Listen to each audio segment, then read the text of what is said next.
அஷ்டகர்ம மூலிகைனா என்ன, அதை பற்றியெல்லாம் நேற்று பார்த்தோம். அதுக்கடுத்து ஒவ்வொரு தெய்வத்தோட உபாசனைகளை பற்றி பார்த்தோம். உங்களுக்கு என்ன தெய்வ உபாசனை பண்ணணும், மற்றவங்களுக்கு எந்தெந்த தெய்வங்களை நீங்கள் உபாசனை பண்ணி கொடுக்கணும்,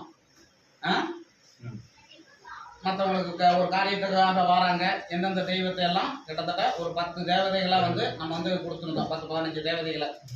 அதே மாதிரி உங்களுக்கு தேவையானது என்னது, அகஸ்தியர், விநாயகர், மோகினி, என்ன காளி தேவி, யஜினி, ஏன்னா இந்த மாதிரி விஷயங்கள்லாம் எப்படி எப்படியெல்லாம் உபாசனை பண்ணணும் அப்படிங்கிறத பற்றி இதெல்லாம் தெளிவாக நேற்று சொன்னோம்.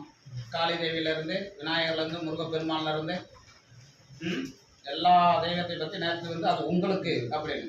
இதே மாதிரி அந்த தெய்வத்தை வச்சு அந்த உபாசனை முடிச்சதுக்கு அப்புறம் மற்றவங்களுக்கு எந்த தேவதைகளை வச்சு